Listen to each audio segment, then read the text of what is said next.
Hey everybody, welcome back to my channel. So today's video is going to probably be the long-awaited video that everybody on my channel probably wants to know about. And this is my story time traumatizing delivery. I had probably one of the most scariest deliveries. So yeah, with all other ado, let me hush my mouth and let's get into this video because this is going to be a little bit of a long story. So make sure you have your soda, tea, whatever you drink, some popcorn, some snacks. Get snuggled up in this cold wintry weather. If you're in Florida or California, then you won't have to snuggle up. So yeah, with all other ado, let's dive into this video. Okay, so on December 8th was my scheduling induction, and it wasn't until 10:30 at night, which was a little weird to me and my husband, but whatever, right? So all day December 8th, I was already having a lot of anxiety because you guys have to think this is my first child. I'm having a kid during COVID. The only person that was allowed in the delivery room with me was my husband, and it was his first time going through this experience. I didn't have any family to support me or anything to that nature to try to be like, whew, just woosah, woosah, woosah, people who have already gone through all this stuff. So the whole day of December 8th, I was already going under a lot of anxiety because I didn't know what to expect. I didn't know what was going to happen. And my biggest fear was bleeding out during pregnancy, and I always had that in the back of my mind because I've heard and seen where some women who may have delivered the baby healthy and then the woman did not make it, and that was like one of my biggest fears. So I had to call the hospital about 9:30, an hour before I had to be there to make sure they had a bed for me and everything was still going to be smooth sailing. So I called them, they said, yeah, we have a bed ready for you, come on down. So my goal was to try to have her natural as possible because I've heard horror stories about epidurals. You could be in labor a lot longer and all that great stuff if you had an epidural and all that great crazy stuff. So my mindset was first pregnancy, we're going in and we're doing this natural, don't have a damn clue of what to expect. So that was my main goal going in that night. So we got there at 10:30 and my nurse, well, I had like multiple nurses throughout shift changes and everything to that nature. So the first nurse that I had, she went ahead and she brought me into my room of where I was going to be at and told me to go ahead and get dressed and to prep myself to get ready for labor. So since I was having an induction, because the reason why I had to get an induction is because when I was pregnant, I came into the genestrial, I'm probably saying it completely wrong, but I had the genestrial diabetes and my blood pressure, they were a little concerned about my blood pressure, and then I also had like a whole bunch of other things that had happened, like my body wasn't producing enough iron, I was anemic during my pregnancy, I just had a lot of health problems with my pregnancy, and so that's why I was getting induced a week early. And so we went ahead and we started with the balloon. So they inserted a balloon up into me to dilate me to 3. Well then, as soon as I started getting dilated, I was perfectly fine until I started dilating to about maybe 4. And that's when I started getting extreme back labor. I wasn't even really getting contractions in the front. I was getting more back labor than anything. I couldn't handle my back. My back was killing me, and at this point I was still doing everything natural. They kept asking me, are you wanting to still do it natural? I'm like, yes, I don't want to do anything else. And by this time, it was probably 9 o'clock the next morning is when I started to feel the back labor. And then I couldn't deal with the back labor, so I had asked the nurse at the time, what type of drug did you have to help, because I did not want to get the epidural if I could save my life, okay? So I ended up asking the nurse what was the next best thing before an epidural. So she had suggested to put me on nitro gas, and she said that was probably the next step before an epidural to try to help with the pain and the contractions and everything to that nature. And then so then we were going through that, and then we were trying to go through the motions of trying to figure out what was the best part to use the nitrous. Was it best to use it while I was contracting or while I wasn't contracting? So then we were trying to do that scenario. So that was like an hour or two, and then finally we figured out that when I was contracting, the best way to use the nitrous was to breathe in and out of my little suction thing until the contraction had stopped, because that's when she noticed that I was like easing the pain at that point. So here comes the funny part, is I ended up getting extremely high. Like, I don't even know where I was at. I don't even remember half of my delivery at this point, you guys. I was so high and gone off nitrous that my husband said I was talking nonsense. I was talking nonsense to the nurses. They were laughing because I was gone, okay? So then the nurse felt like she had to take me off the nitrous because I was so high. Like, I was so high, I didn't even know I was contracting. I didn't know what was going on until like my body was breathing in the natural air to get the nitrous out of me. So then finally, at that point, I think I had finally dilated to 7.5. Okay, you guys, I'm still trying to do this naturally as possible. So the nitrous had went away. I no longer had the nitrous because I was getting too high off of it. So they took the nitrous away, and the nurse goes, "Are you still wanting to do this natural?" And I said, "Yes. I don't want the epidural. I don't want the epidural. I don't want the epidural." So she's doing everything in her power. And like, I felt like I was like being rude and obnoxious, but you know, at the same time, I'm contracting and I'm getting ready to give birth. So I was like having mood swings, emotions were all over the place. I was in pain. And so then I wasn't dilating anything after 7.5. So we kept trying. She goes, "You need to get up." I could not get up because my back was killing me so bad that I kept saying, "I can't move. I just want to lay here because that's the most comfortable for me." And she goes, "Well, you need to get up and you need to move. You need to move. We need to try to get you dilated. We need to try to get you dilated." So since I refused to get up and walk around, then they tried to do like little like exercises, I guess, in the bed. So then they had me roll over to my side, and then they had me like put my leg across my other leg. That was killing me. I kept screaming. At that point, I was crying. "Please put me back on my back. Please put me back on my back." She goes, "We need to get you dilated. We need to get you dilated." She goes, "I really think you need to question and really ask yourself, what do you really want to do, because you're not cooperating with our techniques and trying to get you dilated natural." So at that point, I was in so much pain, you guys. I could not deal with it at all. I was screaming. I was crying. They kept trying to calm me down because it was only making my situation worse.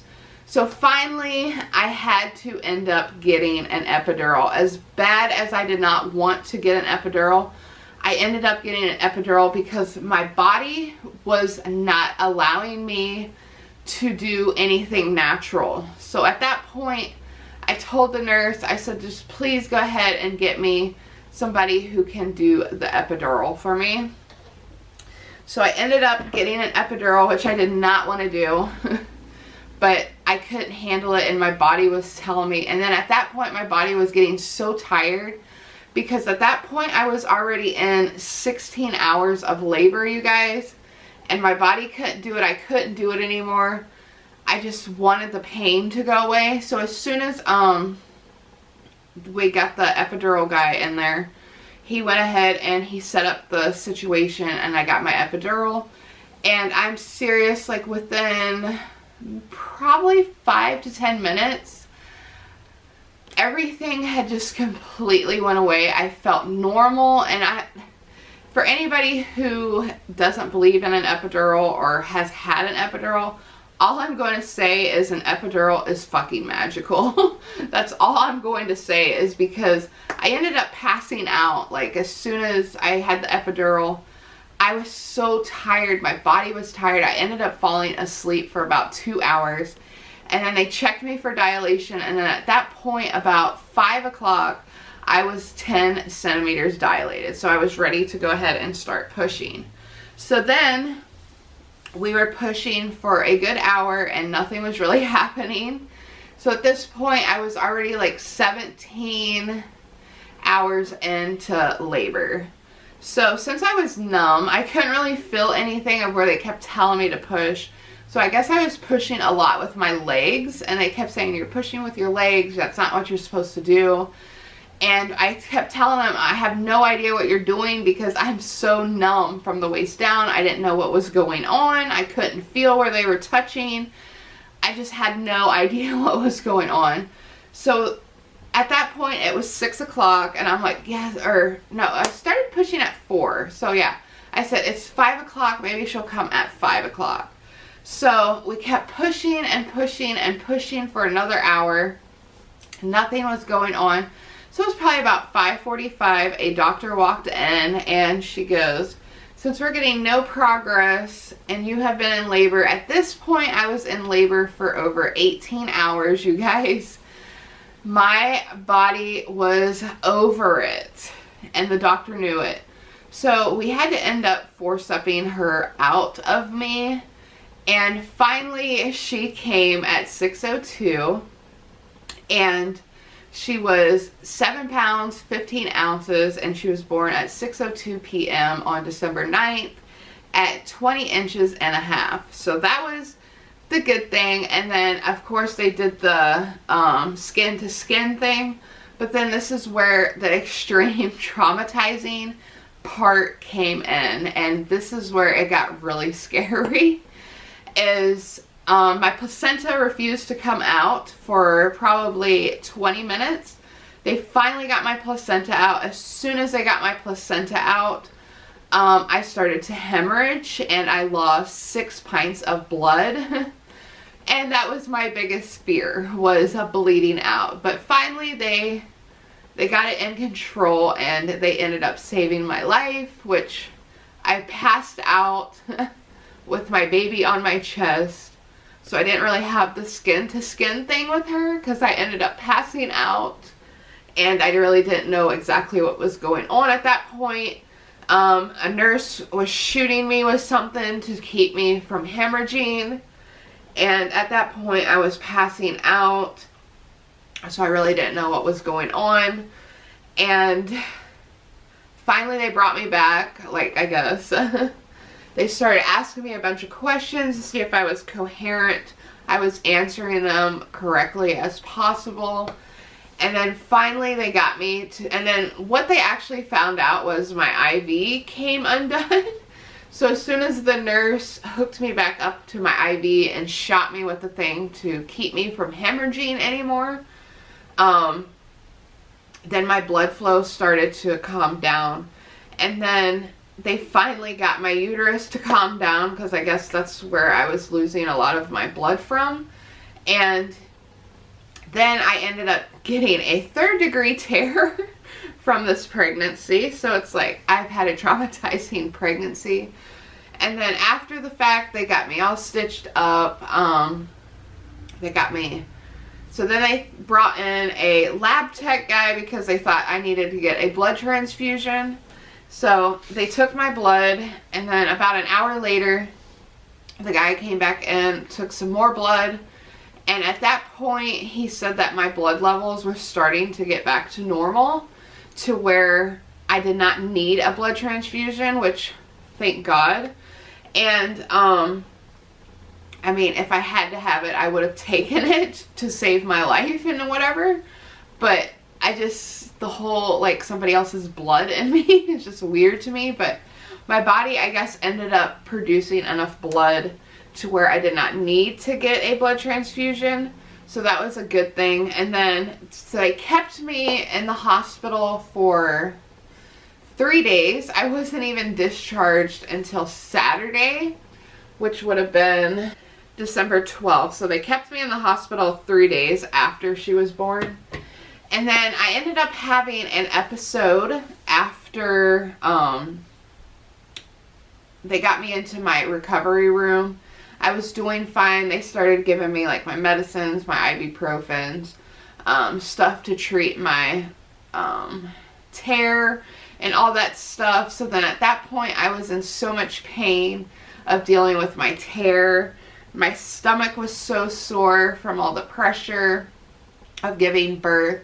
My leg muscles were so sore. My husband had to help me back and forth to the bathroom until probably day 3 when we got discharged. I was a little to the point to where walking wasn't really phasing me, but I was still sore and just a little out of it because, you know, I just gave birth and stuff. So that was that. And then I ended up having an episode, I think it was Friday.